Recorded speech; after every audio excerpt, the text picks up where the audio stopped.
Hey guys, what's going on? It's Mons here with another episode of Mons and More. Today, going to be doing some recap of some of what happened in the NFL draft. Not too much. Mainly going to focus on the Jets picks and what happened with things there. Before I get into that, just want to touch on a few other things. Now, typically, you'll find me at MetLife when they have the draft party there. I've been there the past 2 years, back in 2018, 2019. That's always a fun time with the fan festival is pretty much what it is. Unfortunately, with everything going on, that couldn't happen this year. Obviously, with the virtual draft, you had Goodell out of his basement, so they still came up with ways to have that interaction where even though he was in his basement and there was nobody around, they still had a lot of the Zoom type videos going on where people were booing him, and he had some sort of dance off with, I think it was CD Lamb or one of the wide receivers. He was doing that Drake dance challenge. I don't know. I just saw that last night out of nowhere. That was a complete fluke to see that. But there were things that were different this year. And I actually saw another statistic last night while I was watching the Michael Jordan documentary that this year this was the highest rated draft in terms of audience. It had 55 million viewers over the course of the weekend. So obviously that's just, I think a big part of that was just to kind of see how was it going to pan out and what was it going to be like only being on TV completely virtual. The draft in general, it wasn't at all exciting. It was boring. There were a lot of scenarios that would be thrown around, which obviously there's always going to be trade rumors. You know, people are going to try to trade into a pick. People are trying to trade out of a pick. There wasn't a trade until I think number 13 or 14 or something like that. And all the picks that were projected up to that point, I know 1 through 10, what their projected pick was to be is exactly what it was. There were no surprises. The Jets, which we were at number 11, I might as well start right now because I said I was going to focus mainly on the Jets draft.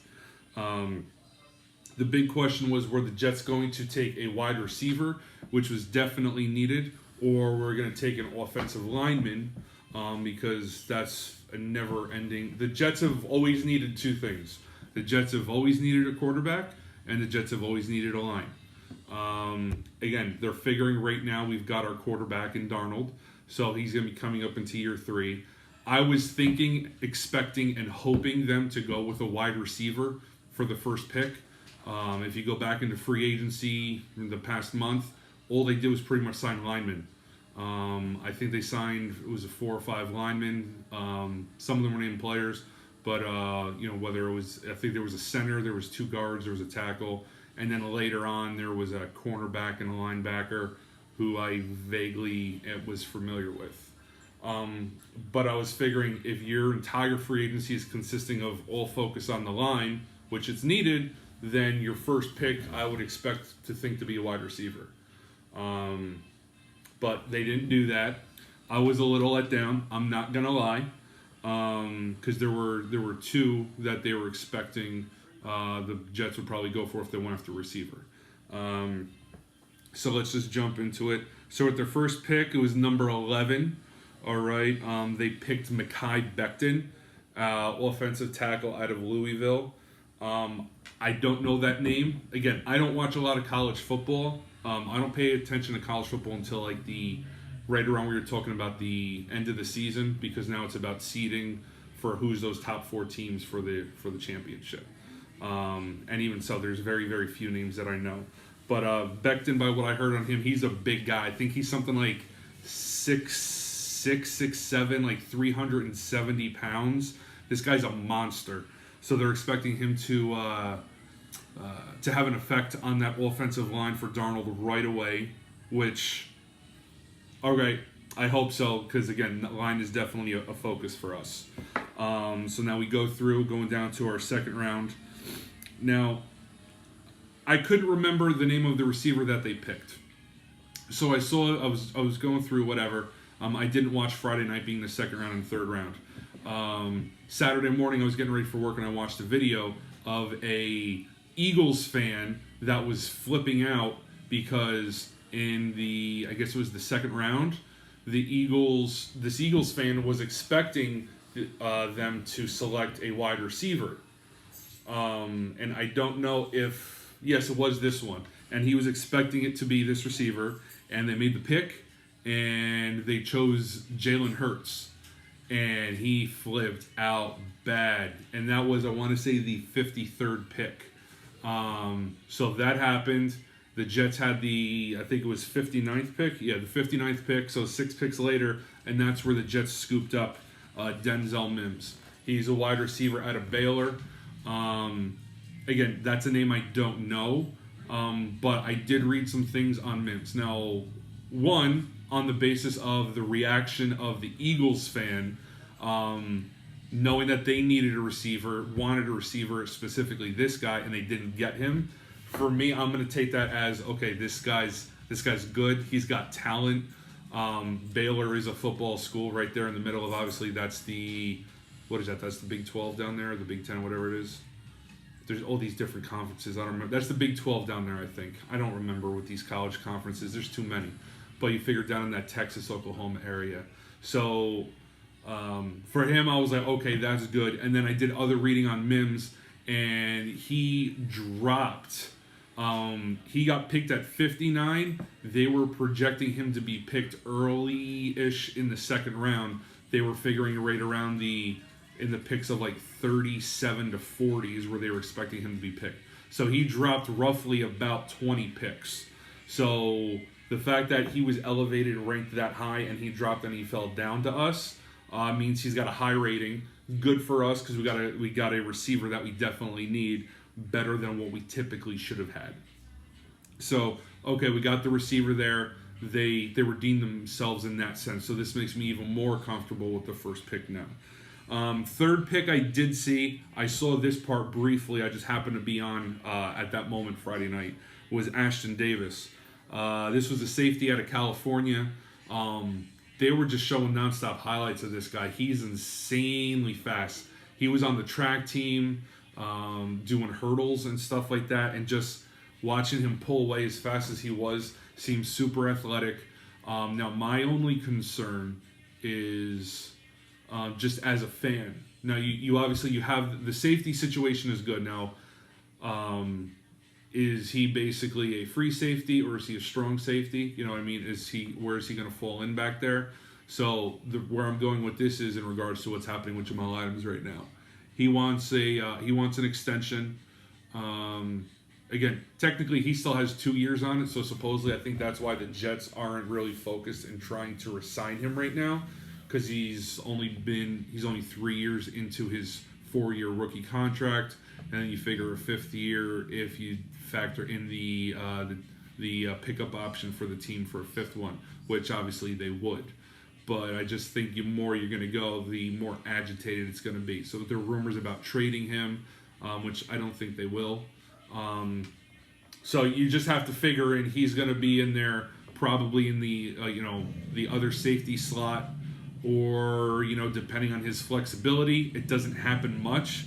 But if he, depending on his learning curve, does he have the availability to learn and maybe become a cornerback and maybe become a secondary in there for that safety position?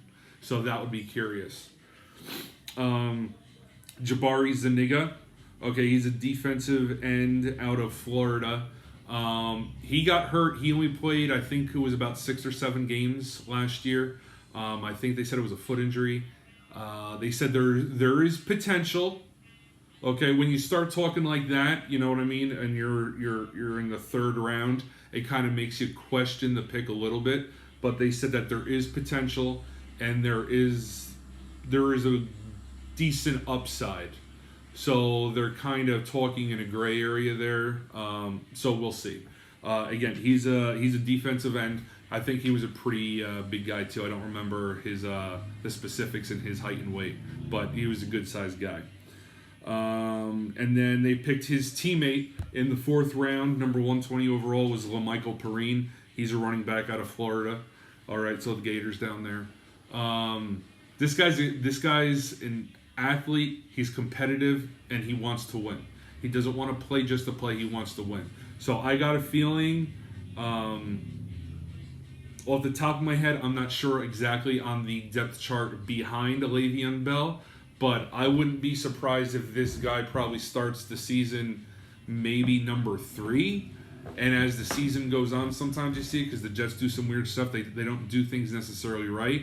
But he, as the season goes on, he becomes a number 2 behind Bell. And there were rumors this offseason about possibly Bell being traded. Now, I don't get tied into the rumors just because you never know. Because Adam Gase, the stupid head coach he said that he didn't even want him there. That's just crazy. But again, he didn't have a good year last year either. But again, he had a year off. So, but you just kind of wonder if this guy excels, maybe after this year, depending on the type of season Le'Veon Bell has, or maybe in 2 years from now when he's in his final year or something, which would probably be hard. Could he, could this guy become, if he excels really, really good, could he become, maybe a next starting running back, our guy? There's no way to know. You can find running backs anywhere. It doesn't have to be a Saquon Barkley in the first round for him to be something. There have been running backs in the 4th and 5th round that have become superstars or, close to Hall of Famers. Our next pick. This one made me so mad. 4th round, 125 overall quarterback James Morgan out of Florida International. Nobody understood. I didn't understand this pick. The second I heard this, the only reason I kept turning in once we got into the 4th round on Friday. Now, what's his name? I'm going blank here. Jake Fromm, the quarterback out of Georgia. I think he was expected to go somewhere in the 3rd round. I think. I'm not 100% on that. But again, that was a name that I was watching. He didn't go. He was, as of Saturday morning, when I was getting ready for work, he was considered the best available player at the beginning of Saturday. So to start the day on Friday, or Saturday, I'm sorry. Yeah, so, okay. It was kind of cool to still see his name up there, but now you figure, here we are. We didn't pick him at the 4th round 120 pick. Well, all right. He's still there at 125. Pick him up. They drafted James Morgan. Now, I looked at this guy's stats. Didn't have great numbers. It was in, I think he had played 3 years. He was a starting quarterback there. He threw, oh my God, I'd have to remember the numbers. I think it was something like 65 touchdowns. It was around like 28, 30 interceptions. It was only like maybe about 8,400 yards. And he had a decent completion percentage. I think his completion percentage was around like 61%. So, that wasn't bad. But it's like, you figure in 3 years, like, the numbers that he put up weren't nearly as good as what Fromm had put up in Georgia. Especially to the point where now again, I don't follow college all that well, so I'm not that sharp on it, but he did lead Georgia into the college playoff where I believe they lost to Alabama. I think it was. I forget if it was Alabama or Clemson, but they were the 4 seed. But again, he got them there. You have to figure that that's an accomplishment. But they veered away. Nobody understood why that was done. And lo and behold, what happened? The Bills took him, I think it was in the 5th round. I think it was around pick like 178 or something like that. Another pick in the 4th round, pick number 129. We picked up Cameron Clark, another offensive tackle. So now this is kind of going back into my earlier comments about, free agency. Because like I said, whether it was 4 or 5, let's just say it was at least 4 at the minimum. We picked up 4 offensive linemen in free agency. Our first pick was an offensive lineman, being specifically a tackle. And then here we picked up another offensive lineman, and again, here being a tackle. So there's 6, minimum 6, possibly 7 linemen that we've picked up. I would have to say that, Could that be something just for the purpose of, making a pick and see if there's anything there, and then, most likely either saying, okay, he's on Kona, get down. He will most likely becomes either a practice squad or gets cut. I don't know. I don't know at all. And then we go on to our 5th round, 158 pick, Bryce Hall, quarterback out of Virginia. Don't know anything about him. I'm not even going to talk about it. And then our final pick was 6th round pick, 191. We took Braden Mann, the punter out of Texas A&M. Well, I'm glad the Jets took a punter at number 6 instead of number 1, because they've done that before. So that's that. So just going through everything on here. Now the overall grade was a B on here, I believe. Yeah. So the grade this year was a B. Last year, I think it was a B minus, and then in 2018 it was a B. So they're kind of right there in terms of staying, a high quality draft. Good picks. I think if they had took Fromm instead of that Joe Morgan guy, it would have been a better grade, and you'd have a better quarterback. I'm still curious as to why that wasn't done. A few other things. Now, going back on to the second pick for Denzel Mims. We're really going to need him to be something exactly what he supposedly is, and hopefully even more. I would probably say that wide receiver is still probably our toughest situation right now in terms of what we need. If you look at what's on the roster right now, okay, we've got Quincy. Oh my God, I'm going blank. Oh my God, we've got the wide receiver number 81. I can't think of his name. I had it in my head. I just went blank. This is gonna bother me. But in the past 4 seasons, I think he's only played like 6 or 7 games. You figure he was out all year last year with a neck injury that there was in preseason. I don't know if it was preseason. I think it was before. I think it was in camp that he got. So that would be last year. So that's the 19 season. If you go back to the 18 season, at the end he suffered a neck injury. I think it was like week 16, week 17. So that was right at the end of the season. So it's kind of one of those things that's like, all right, it's at the end of the season. Season was kind of on the borderline of over anyways. I don't think we were there to get in, but still you don't want to see a neck injury. That's rough. Now you have to expect that he had that one, and now going to training camp this past season, okay, there's something more to it. Just because 2 neck injuries in a row. And then you go back to season before, he missed at least 4 games. No, so he's played more than that. So you figure probably in the past 3 years, in the past 3.5 years, he's probably played about 22 games, 23 games. But but then he had there was something with like the league. He got suspended for 4 games for the their substance abuse policies or something like that. So I don't think I think he's coming to the near end with the Jets.